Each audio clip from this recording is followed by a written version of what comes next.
Madame, Monsieur, bonsoir. 54e jour depuis le début de l'état d'urgence sanitaire au Maroc.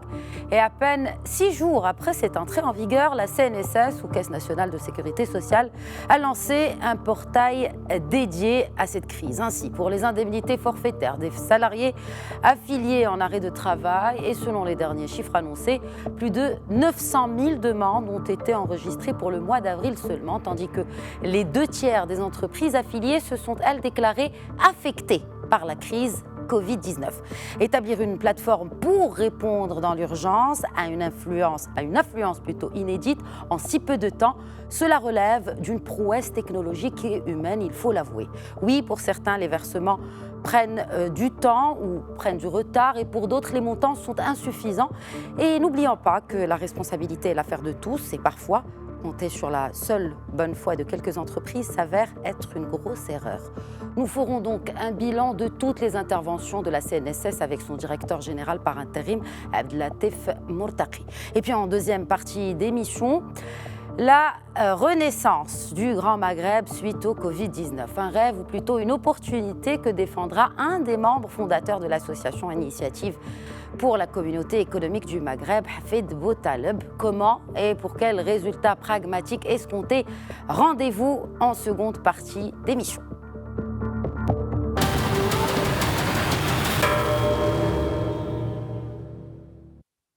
Tout d'abord, je vous laisse avec ce papier de Souheil Jalil qui revient sur l'ensemble des interventions de la CNSS depuis le début de cette crise. Regardez. La CNSS est au front pour atténuer l'impact du coronavirus sur les salariés. Ils sont plus de 900 000 à déclarer être en arrêt de travail temporaire au titre du mois d'avril. Des salariés employés dans plus de 134 000 entreprises, elles-mêmes affectées par les répercussions du coronavirus. Déjà en mars, près de 132 000 entreprises sur un total de 216 000 sociétés affiliées à la CNSS avaient déclaré être impactées, soit environ 61% de l'ensemble des entreprises inscrites, soit 2 entreprises sur 3. En parallèle, le nombre des employés déclarés en arrêt de travail atteint plus de 808 000 employés sur un total de 2,6 millions de salariés, soit un employé sur 3. Et depuis le déclenchement de la pandémie, la Caisse nationale de sécurité sociale a mis à disposition des employeurs un portail électronique dénommé covid19.cnss.ma, un portail dédié au dépôt des demandes pour bénéficier d'une indemnité durant la période allant du 15 mars au 30 juin 2020. Ainsi, tous les salariés déclarés à la CNSS en février 2020 en arrêt d'activité d'une entreprise en difficulté bénéficient d'une indemnité forfaitaire mensuelle de 2000 dirhams net, d'allocations familiales et des prestations de l'AMO. Un appui apporté dans le cadre du Fonds spécial pour la gestion de la pandémie du coronavirus. Et il convient également de noter que la CNSS est également intervenue en soulageant les hôpitaux publics à travers la prise en charge d'une partie de leurs patients non Covid-19, et ce, à titre gracieux, leur permettant ainsi de se focaliser sur l'épidémie en cours.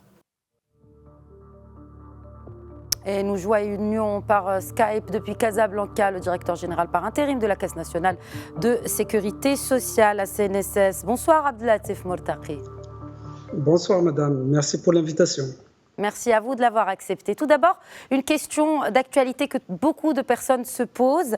Quand les indemnités forfaitaires du mois d'avril seront-elles versées? Tout est prêt pour que l'on puisse effectuer les virements demain, et que ces virements puissent, pour ceux qui vont recevoir l'indemnité via des virements, les comptes vont être alimentés après-demain. Et également, demain, on va envoyer les mises à disposition pour ceux dont nous ne disposons pas de RIB. Très bien. Sur les 950 000 salariés qui ont été déclarés en arrêt d'activité, le paiement de demain, le versement de demain va concerner quelques 850 000 salariés. Le reste est en cours de traitement, soit par la commission ad hoc technique qui a été instaurée pour examiner au cas par cas les dossiers qui devront passer au niveau de la commission, soit pour incompatibilité de déclaration que nous avons détectée à notre niveau. Alors justement, en parlant d'incompatibilité de déclaration, quels sont les genres de manquements que vous avez pu détecter à travers les demandes qui ont été formulées à la CNSS? Alors, tout d'abord, par rapport à la déclaration du mois d'avril, il diffère de celle du mois de mars et il y a un texte réglementaire, il y a une loi qui est passée, la loi 25-20 avec son décret d'application, qui définit en fait les règles d'éligibilité des entreprises. Les entreprises. Exactement, des entreprises et par voie de conséquence, des salariés qui seraient mis en arrêt d'activité par ces entreprises et qui devraient toucher à la fois l'indemnité forfaitaire et les allocations familiales et la couverture AMO qui sont tous, bien entendu, financés par le fonds dédié qui a été créé suite aux hautes instructions royales. La CNSS n'est qu'un messager dans cette affaire. Donc, nous, on s'est organisé pour refondre le portail d'Amancom, le portail Covid-19 dans un temps record. Et nous l'avons déployé le 28, juste après le 27 étant la publication des décrets définissant les règles d'éligibilité. Alors, parmi ces règles d'éligibilité, d'abord, il y a les entreprises qui ne doivent pas bénéficier de ces mesures d'accompagnement. Ce sont toutes les entreprises qui font partie du secteur dites listes positifs, c'est-à-dire tous les secteurs qui sont arrêtés par des arrêtés ministériels et qui devront normalement travailler. Je pense notamment à tout ce qui est agriculture, pêche, commerce d'alimentation, etc., etc. Donc il y a un certain nombre d'arrêtés qui ont fixé des listes et l'ensemble des entreprises qui travaillent dans ce secteur ne sont pas éligibles. Alors, ce que nous avons constaté, c'est que, dans la mesure où la déclaration, la demande, elle est déclarative, certaines entreprises, soit par méconnaissance ou par méconnaissance, bien qu'ils font partie de ces secteurs, ont quand même déposé leur demande. Absolument. Et cela, bien sûr, oui. Et ceux-là ont été écartés d'office, soit une partie de ceux-là qui ont été soumis à la commission, soit ceux qui n'ont pas été soumis à la commission et qui ont été écartés d'office par la CNSS. Très bien, alors, mais pour préciser... Oui, bien sûr, allez-y, je vous laisse finir. Alors, je veux juste préciser en fait les conditions d'éligibilité qui ont été décrétées. D'abord, il y a une liste, la liste positive, tous les secteurs d'activité qui ont été arrêtés par une décision administrative, tout à fait au début. Je pense notamment aux restaurants, aux cafés. Ceux-là, ils sont éligibles. Ils sont éligibles de fait. Ceux qui n'appartiennent pas à ces secteurs d'activité et ceux qui n'appartiennent pas au secteur d'activité des listes dites listes négatives, ceux-là, ils vont devoir faire la demande en précisant un certain nombre d'informations. Et sur la base de ces informations, donc, il y aura éligibilité en nous.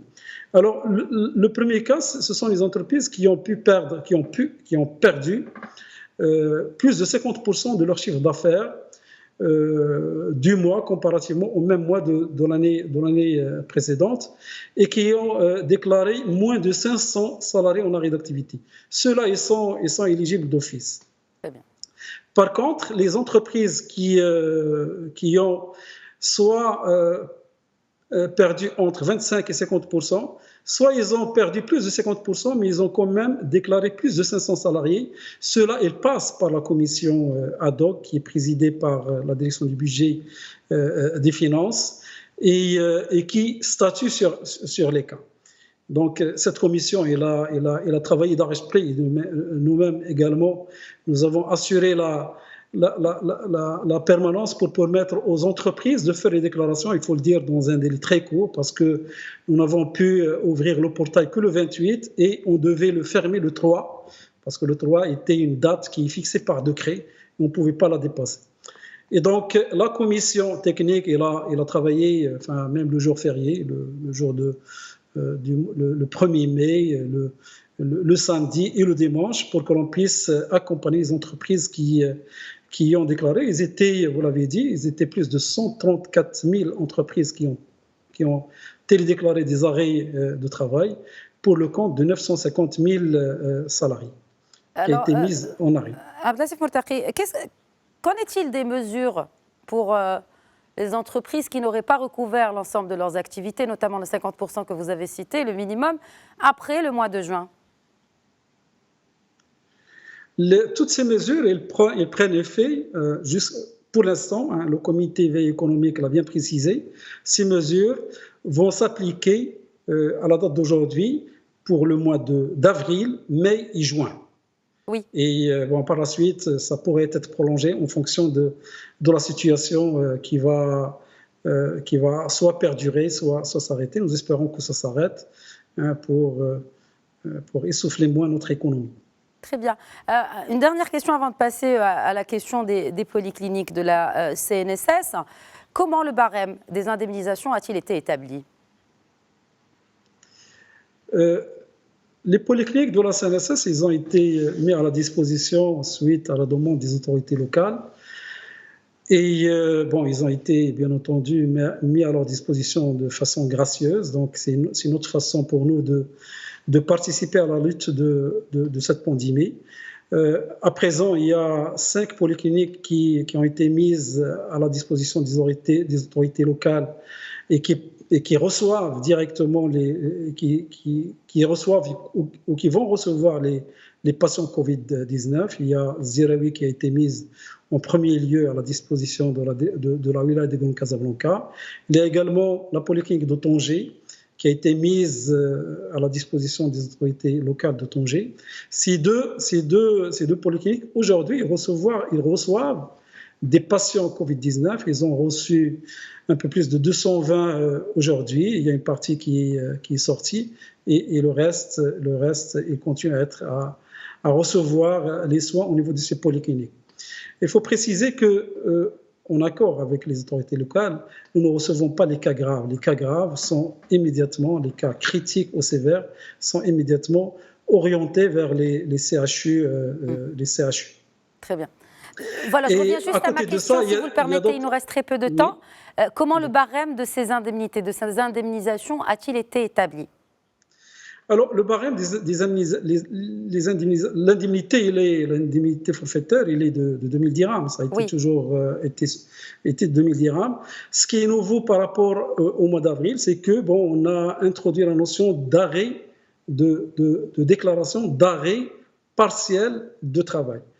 Je m'explique. L'entreprise aujourd'hui est dans le cadre de le déconfinement, dans le cadre de la reprise. Certaines entreprises ont exprimé le souhait de pouvoir déclarer des arrêts de travail partiels, c'est-à-dire déclarer la moitié du personnel pendant la moitié du mois et l'autre moitié du personnel pour la moitié du mois. Donc aujourd'hui, l'entreprise a la possibilité de déclarer un arrêt d'un quart de mois ou de la moitié du mois, du 3/4 du mois ou du mois entier. Si la déclaration concerne le mois entier, bien sûr l'indemnité est de 2000 dirhams. Si c'est l'arrêt de travail, il est de la moitié du mois, ça va être 2000 dirhams, etc. Donc 500 dirhams, 1000 dirhams, 1500, 2000 en fonction de l'arrêt de travail qui a été déclaré. Abdelatif Mortaqi, dernière question. Quid des sanctions en cas de fraude, justement, en cas d'entreprises qui se déclarent en arrêt total d'activité alors qu'elles ne le sont pas, ou autres fraudes qui ont pu être repérées? La loi, elle a défini les sanctions. Elle a défini d'abord l'organe qui va contrôler. Donc la loi, elle a désigné la DGI pour faire les contrôles a posteriori. Oui. Et donc les sanctions, il y a les sanctions. Enfin, la première des choses, c'est donc le remboursement de toutes les indemnités qui ont été versées aux salariés, et c'est l'employé qu'on est responsable. Et puis toutes les sanctions qui sont prévues par la loi en cas de fraude, de faux usage de faux. Dans la mesure où toutes les déclarations ont été faites sur l'honneur, c'est une déclaration. C'est la première fois qu'au Maroc qu'on admet ce genre de documents, une déclaration sur l'honneur, qui est plus une déclaration sur l'honneur électronique. Très bien. Merci beaucoup Abdelatif Mortaqi, directeur général par intérim de la CNSS, d'avoir répondu à nos questions. Merci beaucoup. Nous passons tout de suite à la deuxième partie de Questions Éco.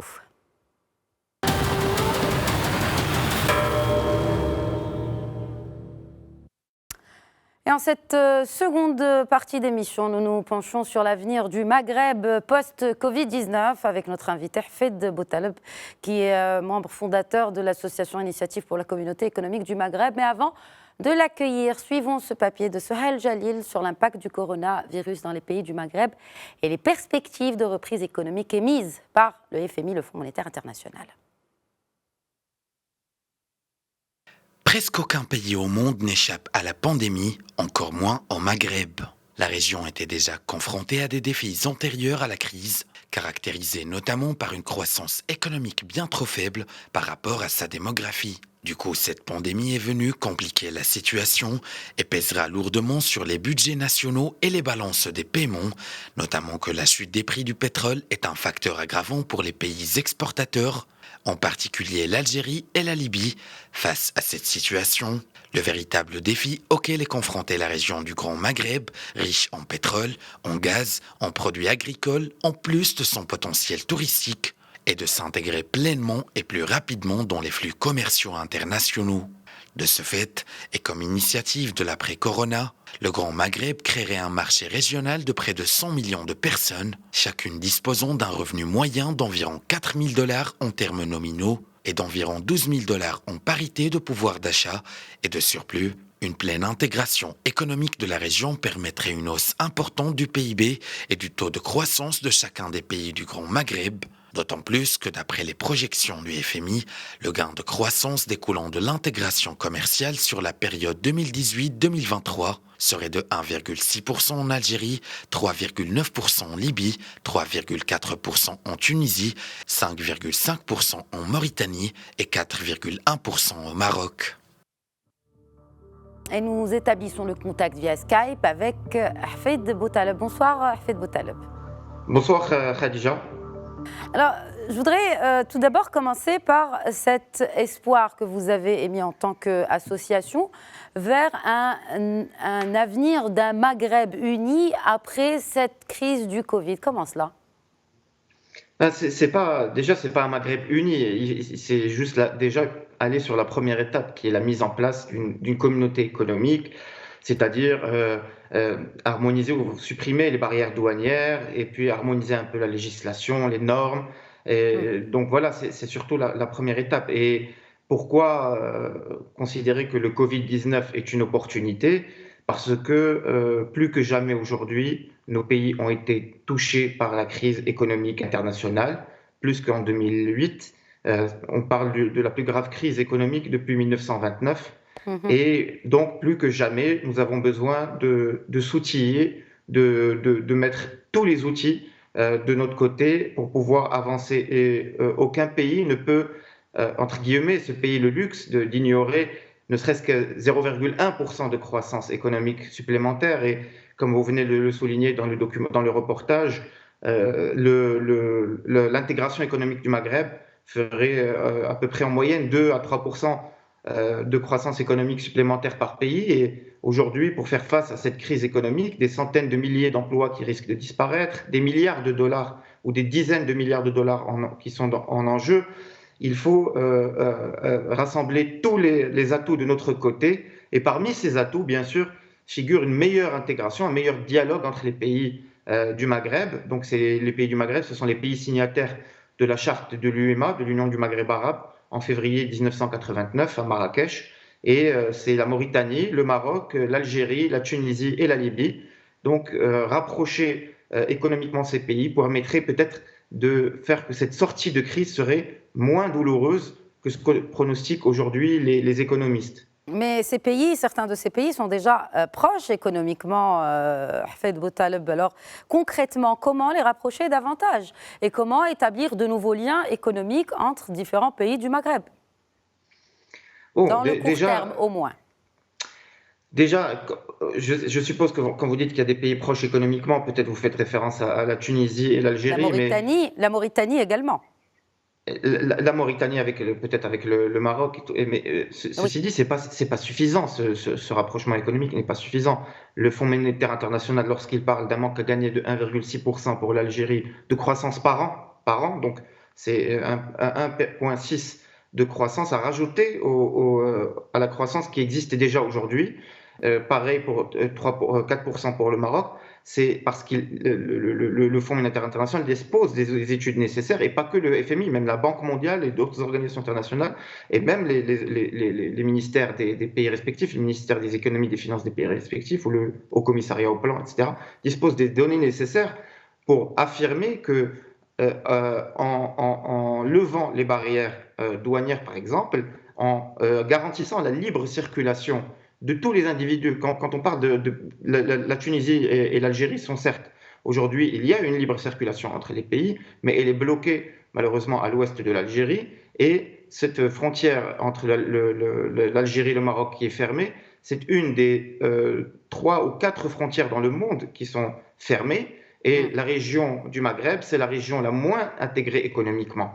Et donc, j'en viens à votre réponse pour dire que finalement, en fait, le cœur du Maghreb, c'est 2 pays. Bien sûr, je ne remets pas en cause l'importance des autres 3 nations, la Tunisie, la Libye, la Mauritanie, mais les 2 pays qui sont les plus importants, c'est le Maroc et l'Algérie. Ces 2 pays, l'Algérie 44 millions d'habitants, le Maroc 36 millions d'habitants, concentrent donc 80% de la population du Maghreb qui est de 100 millions d'habitants. Donc, lorsque vous avez 80% d'une région qui n'échangent pas entre eux, où il y a un blocage frontalier, une sorte de barrière infranchissable, et on peut parler aussi de barrière psychologique, eh bien, ça empêche le décollage de toute la région. Et on a beau dire que peut-être qu'il y a des échanges entre l'Algérie et la Tunisie, ces échanges gagneraient beaucoup plus si l'Algérie elle-même échangeait plus avec son voisin de l'Ouest, qui était le Maroc, et de même pour le Maroc avec la Mauritanie, et ainsi de suite. Donc, Alors, non, en fait, oui. puisque vous parlez d'échanges entre l'Algérie et ses voisins, je voudrais juste rappeler que l'Espagne, qui est le principal client du gaz algérien, vient de réduire drastiquement ses importations du gaz algérien. Pensez-vous, Hafed Boutaleb, que cette décision pourrait apporter des inflexions géopolitiques nouvelles et peut-être même changer la donne dans les relations diplomatiques mais aussi économiques entre entre Alger et Madrid? Alors, bon, cette décision est une mauvaise nouvelle aujourd'hui pour l'exécutif algérien, parce que, bon, 50% de moins en 2020, mais en réalité, donc l'Algérie vendra 50% de moins de gaz naturel à l'Espagne en 2020, mais en réalité, sur la base de ce qui se vendait en 2019, le montant était déjà 25% inférieur à celui d'avant. Déjà en baisse. Donc c'est une baisse importante, et on sait qu'aujourd'hui, enfin, le GNL, le gaz naturel liquéfié, qui est le principal produit de la Sonelgaz, donc du leader algérien, l'entreprise étatique qui commercialise le gaz, c'est aussi une des principales rentrées de devises pour l'Algérie, et aussi des plus importantes rentrées en termes de recettes fiscales. À côté du pétrole, donc ce qu'on appelle les hydrocarbures, le gaz et le pétrole. Et donc aujourd'hui, plus que jamais, l'Algérie a besoin de ressources pour pouvoir redémarrer. La croissance a été en berne en 2019, 0,7%, et aujourd'hui, cette croissance pourrait s'établir à en récession, donc l'économie algérienne va entrer en récession. Est-ce que ça va impacter les relations entre Madrid et Alger? Écoutez, bon, les semaines, les mois qui viennent vont nous dire, mais aujourd'hui, on ne peut pas blâmer un pays comme l'Espagne de vouloir de s'approvisionner sur une denrée aussi importante, aussi stratégique que le gaz d'un autre pays qui, en l'occurrence, est les États-Unis, parce que les États-Unis, avec tout ce qui s'est passé dans le secteur du schiste, l'approvisionnement donc, et le gaz que vend ce pays, les États-Unis, est moins cher et réputé aussi un peu meilleure qualité. Donc on ne peut pas blâmer l'exécutif espagnol de défendre son propre intérêt. Mais ce qui se passe là, c'est une très mauvaise nouvelle effectivement pour l'économie algérienne. Mais c'était l'économie algérienne aujourd'hui, elle a besoin de se restructurer, de faire des réformes en profondeur, comme toutes les économies du Maghreb, un peu comme partout dans le monde. Dans le monde, Et absolument. Je voudrais juste aujourd'hui, terminer avec vous, Hafid Boutaleb, avec une question. Elle est en rapport oui, avec un papier que vous avez consacré justement aux opportunités, aux 5 opportunités pour le Maghreb après cette crise du Covid, avec cette expression d'Ahmed Ben Abdadji, président de l'ONG Open Village, qui dit « Cessez de courir en arrière et marcher vers l'avant. Comment marcher vers l'avant sans visibilité, Hafid Boutaleb? Tout le monde n'a pas vraiment de visibilité aujourd'hui. ben écoutez, moi je profite de mon passage dans votre chaîne pour appeler donc bien sûr les communautés d'affaires au Maroc, en Algérie, en Tunisie principalement, mais en Libye et en Mauritanie aussi, pour mieux se rapprocher, plus se connecter, plus discuter entre elles, converger. Peut-être ne pas attendre que le changement vienne du haut, mais plutôt incarner le changement donc, et aller de l'avant. Et c'est déjà le cas, excusez-moi, hein, excusez-moi, c'est Vous en déjà le parlez, cas oui. aujourd'hui. C'est déjà le cas aujourd'hui. Les patrons se parlent entre eux, mais il y a une union des patronats maghrébins, c'est l'UME, l'Union maghrébine des entrepreneurs. Mais bon, peut-être qu'il faut aller plus de l'avant. Et parmi les éléments qu'il y a dans ce papier que vous avez mentionné, les 5 opportunités pour un Maghreb plus fort grâce au Covid-19, c'est que la communauté d'affaires à Alger, à Casablanca, à Tunis, etc., doit faire peut-être plus que jamais pression sur les exécutifs, sur les élus, et les sensibiliser, parce qu'aujourd'hui, cette communauté d'affaires est impactée par cette crise inédite, et elle a besoin de tous les atouts de son côté pour assurer la création d'emplois, pour assurer les échanges, pour assurer la création de richesses. Et plus que jamais, on a besoin peut-être de ce Maghreb qui est un des atouts. C'est pas la recette secrète, c'est pas la baguette magique, mais c'est un des atouts, un atout important, incontournable. Et si on se le met de notre côté, tous ensemble, dans les pays du Maghreb, peut-être que là, la crise qui va venir sera moins importante, et peut-être que à la fin de la décennie, on aura gagné plus que si on avait passé une décennie désunie et en champs dispersés comme c'est le cas aujourd'hui. Et c'est sur aujourd'hui. cette note d'espoir que cette émission touche à sa fin. Merci beaucoup, Hafid Boutaleb, d'avoir répondu aux Avec questions de Médien plaisir, TV. avec plaisir. Merci à tous de nous avoir suivis. Je vous donne rendez-vous demain sur Médien TV à 21h pour un nouvel épisode de Questions Écho. Merci à tous et prenez bien soin de vous.